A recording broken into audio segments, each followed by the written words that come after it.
नमस्कार, जय जिनेंद्र, जय Shri Mahakal. I am really sorry, आज इंटरनेट का इशू चल रहा है एक्चुअली। जो इंटरनेट हमने ले रखा है, इनफैक्ट दो दो इंटरनेट है, लेकिन लीज लाइन सेम आती है। वो लीज लाइन में कुछ आग लगने की वजह से वो पूरी डैमेज हो गई है, तो होपफुली ये दोपहर तक रिजॉल्व हो जाएगा। लेकिन अब वीडियो नहीं दे पा रहा हूँ आप लोगों को, लेकिन कम से कम ऑडियो आप लोगों के पास रहेगा। तो बेफिक्र रहिए, मैं मार्केट कंटिन्यूस देख रहा हूँ। मार्केट देखने में, मार्केट को एनालाइज करने में कहीं भी कोई प्रॉब्लम नहीं है। बस प्रॉब्लम ये है कि जिस सेटअप के साथ हम लोग लाइव आते हैं आप लोगों के लिए, वो सारा सेटअप पॉसिबल बनाने में थोड़ी डिफिकल्टी आ रही है। एनीवेज, निफ्टी अभी चल रही है 25,570 के आसपास। जनवरी वायदे के आंकड़े हैं। मैक्सिमम डाउन साइड देखिए, बाजार अभी नेगेटिवली रिएक्ट किए हुए हैं, ये आप हम सभी देख रहे हैं। टूट कहाँ कहाँ तक सकते हैं, ये सबसे ज़्यादा बड़ा इंपॉर्टेंट पॉइंट है अभी। और बैंक निफ्टी में भी करीब करीब हमने 200 पॉइंट की गिरावट देखी है। अगर क्लोज टू क्लोज कंपेयर करें तो क्लोजिंग तो बड़ी पॉजिटिव आई थी फ्राइडे की, लेकिन आज ये ट्रम्प साहब के बयानों की वजह से, ट्रेड वॉर्स की वजह से, अनसर्टेनिटी, ग्लोबल अनसर्टेनिटी की वजह से हम ये सब सेलिंग प्रेशर आज ट्रिगर होता हुआ देख रहे हैं।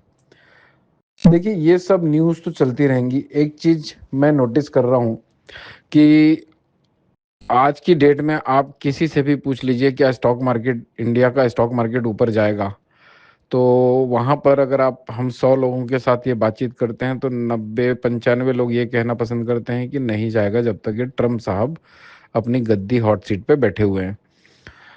आने वाला है बजट, और जैसा ये साइकोलॉजी तो सीख ही चुके हैं। जब एक बोट पे जहाँ पर 10 लोगों की बैठने की कैपेसिटी है, वहाँ पर अगर 100 लोग बैठ जाते हैं तो उस बोट का डूबना मोस्टली तय होता है। तो वही सिचुएशन है कि अगर आप 100 लोगों से पूछ रहे हैं कि मार्केट ऊपर जाएगा क्या, तो 95 लोग का कहना है कि अगर नीचे नहीं जाएगा तो ऊपर भी नहीं जाएगा। तो 5% लोग ही तेजी एक्सपेक्ट कर रहे हैं। तो ऐसे सिचुएशन में मैं मंदी तो बिल्कुल भी रिकमेंड नहीं करूंगा, और ना ही बोलूंगा मंदी करने के लिए, क्योंकि ऐसी जब भी हालात बने, हमने बाजार को एक्स्ट्रॉर्डनरी परफॉर्म करते हुए देखा है। और किसी ने बड़े कमाल की चीज़ भी कही है, be greedy when others are fearful and be fearful when others are greedy. तो अब टूट कहाँ तक सकता है, उस पॉइंट पे आ जाता हूँ। सिल्वर को नहीं, निफ्टी को कवर करता हूँ। यही हमारे साथ ये प्रॉब्लम है कि हम मल्टी सेगमेंट्स कवर करते हैं, तो कभी कभी मिक्स एंड मैच बोलने में निकल जाता है। देखिए, 25,580 का भाव चल रहा है जनवरी निफ्टी का। 25,400 तक टूट सकती है, और अगर ये डाउनवर्ड कंटिन्यूशन में रहा तो हो सकता है प्रोबेबली 25,200 तक का भाव देखें, जिसके चांसेस मुझे कम लगते हैं। क्योंकि अगर उतना टूट गया तो यहाँ पर बैंकिंग सेक्टर को भी वीक होना पड़ेगा यहाँ से। हालांकि अभी मैं कुछ आंकड़े बताऊंगा जब निफ्टी बुलिश होगी और जब बैंक निफ्टी बुलिश होगी। अभी दोनों ही करेक्टिव फेज में है। तो 25,200 तक maximum possible downside correction possible है, लेकिन ये पॉसिबल कब तक है? जब तक निफ्टी 25,780 के ऊपर नीचे ऊपर ट्रेड करा नहीं कराती है, यानी 25,780 के नीचे जब तक ट्रेडिंग हो रही है, ओपनिंग हो रही है, इसके नीचे स्टेबिलिटी है, तब तक ये पॉसिबिलिटी है। तो आप लोग अगर उन 95% में से हैं जो बाजार में मंदी एक्सपेक्ट कर रहे हैं या फिर तेजी एक्सपेक्ट नहीं कर रहे हैं, तो 25,780 का फाइनल स्टॉप लॉस लेके चले। इसका रिवर्सल आएगा 26,020 के ऊपर। अगर 26,020 के ऊपर निकलने में पॉसिबल होता है तो छोटी मोटी हर्डल रहेगी 26,150, 26,210 और 26,310। 26,310 कटने के बाद हरा नीला नया आसमान 27,500 के पार। तो ये हो गई निफ्टी की बातचीत। तो निफ्टी कहाँ तक टूट सकता है, कब तक टूटा हुआ रह सकता है, कब इसमें बुलिशनेस आएगी, कब फाइनल कंफर्मेशन आएगी, ये आप लोगों को पता है। तो 26,020 के ऊपर छोटे मोटे हर्डल मैंने आप लोगों को बता दिए हैं। 26,310 के बाद एक बेहतरीन वाली तेजी, वरना बाजार करेक्टिव है, इसको हमें एक्सेप्ट करना पड़ेगा। ऑन द कॉन्ट्ररी, अगर मैं बैंक निफ्टी की बात करूं तो 59,760 का करंट मार्केट प्राइस है, 10:22 का टाइम, 19 जनवरी 2026 के रेट।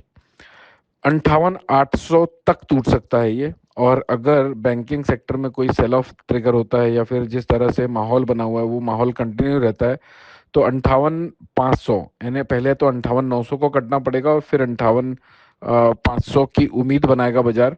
और प्रोबेबली बेकार न्यूज़ होने पर 57,200 तक भी बाजार टूट सकता है। लेकिन रुको, बेरिश कब तक रहना है वो समझ लो। 60,050 ये अपना ब्रेकआउट जोन है।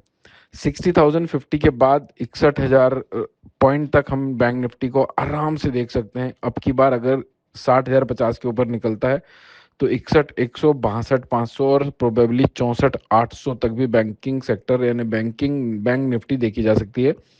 मंदी करना है करिए, कोई दिक्कत नहीं है, लेकिन स्ट्रिक्ट स्टॉप लॉस मेंटेन करिए 60,050 का। 60,050 का ब्रेकआउट, 60,050 का ब्रेकआउट पॉइंट है। इसके नीचे जब तक है तब तक आप मंदी कर सकते हैं, जिद पूरी कर सकते हैं, मार्केट के सेंटिमेंट्स को पार्टिसिपेट कर सकते हैं, लेकिन 60,050 के ऊपर नहीं। उसी तरह से निफ्टी में ब्रेकआउट पॉइंट है 25,880 का। 25,880 का आंकड़ा कटता है तो 26,020 का ये मीडियम टर्म ब्रेकआउट है। अगर 26,020 के ऊपर निकलता है तो 26,150, 26,210, 26,310, इसके बाद मस्त वाली तेजी। तो अभी मैं एक्चुअली देखिए, अगर आंकड़ों के आधार पर जब बाजार को समराइज करूं तो मुझे भी मंदी लग रही है, लेकिन ये मंदी तेजी में कन्वर्ट होने की पॉसिबिलिटी भी ज़्यादा लग रही है, साइकोलॉजिकली समझा चुका हूँ। तो ऐसी सिचुएशन में बहुत बड़ी मंदी भी नहीं करनी चाहिए और ना ही बहुत बड़ी तेजी करनी चाहिए। हाँ, अगर मंदी करनी है तो स्टॉप लॉस 25,780 का और बैंक बैंक निफ्टी में 60,050 का ये मेंटेन करके चलिए। और तेजी करनी है तो इन स्तरों के बाद तेजी करिए। आई होप कि ये ऑडियो के बाद अब आप लोगों के दिमाग में कोई इफ एंड बट नहीं रहेगा। कब तक मंदी है, कब तेजी आना स्टार्ट हो जाएगी बाजार में, ये आप लोगों को कन्वे हो चुका है। अगर आप लोगों को इंटेलिसेस की मेहनत पसंद आती है तो प्लीज़ एक लाइक का बटन जरूर दबाइएगा। मस्त रहिए, स्वस्थ रहिए, भर भर के पैसा कमाइए। पैसा कमा रहे हैं तो जय श्री महाकाल लाओ माल के कमेंट जरूर करिएगा। और कोशिश करिए, इंटेलिसेस को रिवॉर्ड आप सिर्फ ऐसे ही दे सकते हैं कि अगर आप लोगों को जेन्युइनिटी लगती है, कंसिस्टेंसी लगती है, ट्रांसपेरेंसी लगती है, आपका डर हट जाता है, तो प्लीज़ और भी लोगों तक पहुंचाइएगा जरूर वीडियो को। Thank you so much, bye bye, all the best.